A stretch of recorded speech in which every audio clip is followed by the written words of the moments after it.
डुमाकुंपा cluster रे शिक्षक और शिक्षयित्री सम्मिलनी अनुष्ठित।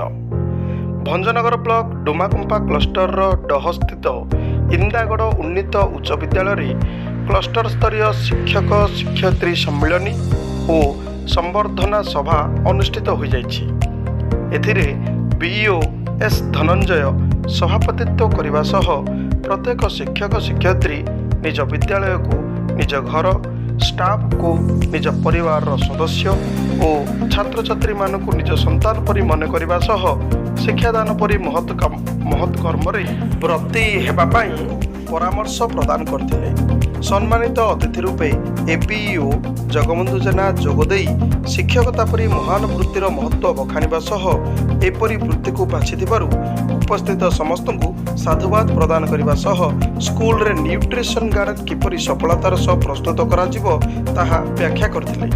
मो स्कूल अभियान ब्लॉक नोडाल ऑफिसर तथा बड़कोदंडा जवाहर उच्च विद्यालय प्रधान शिक्षक संतोष कुमार जेना अन्यतम सम्मानित अतिथि रूपे जोगदे मो स्कूल योजनार प्रासंगिकता वर्णना करने सह यह योजन किपरि पशु स्कूल ग्रहण करा जाय आलुमिनी मानक सहयोग विद्यालय रे परिवर्तन अणाजिब वर्णना करने सह यह क्लस्टर शिक्षक शिक्षयित्री माने मो स्कूल अभियान निमित्त 1,67,000 रु ऊर्ध्व टंकार प्रोजेक्ट प्रपोजाल देथिबा हेतु समस्त को भूयसी प्रशंसा करथिले।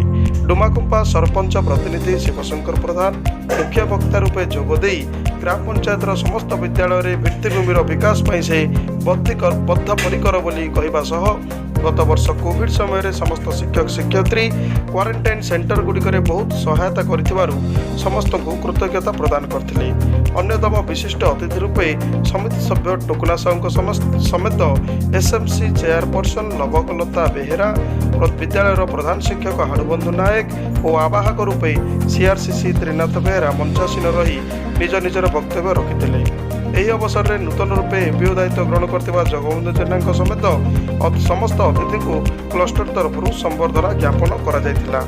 କାର୍ଯ୍ୟକ୍ରମକୁ ଶିକ୍ଷକ କାଳିଚରଣ ନାୟକ ସଂଯୋଜନା କରିଥିଲା ବେଳେ ଶିକ୍ଷକ ନେତାଜୀ ବିଷୟୀ ଅତିଥି ପରିଚୟ ପ୍ରଦାନ କରିଥିଲେ। ଶିକ୍ଷୟିତ୍ରୀ ମାଳତୀ ପଟ୍ଟନାୟକ ଓ ଶିକ୍ଷକ ଅଶ୍ୱିନୀ କୁମାର ବେହେରା ପ୍ରାରମ୍ଭିକ ସଙ୍ଗୀତ ଗାନ କରିଥିଲା ବେଳେ ଶିକ୍ଷକ ସିଦ୍ଧାର୍ଥ କୁମାର ଶତପଥୀ ଧନ୍ୟବାଦ ଅର୍ପଣ କରିଥିଲେ। କାର୍ଯ୍ୟକ୍ରମରେ କ୍ଲଷ୍ଟରର 11ଟି ସ୍କୁଲରୁ ପ୍ରାୟ 50 ରୁ ଊର୍ଦ୍ଧ୍ୱ ଶିକ୍ଷକ ଶିକ୍ଷୟିତ୍ରୀ ଯୋଗ ଦେବା ସହ ଆଲୋଚନାରେ ଅଂଶଗ୍ରହଣ କରିଥିଲେ।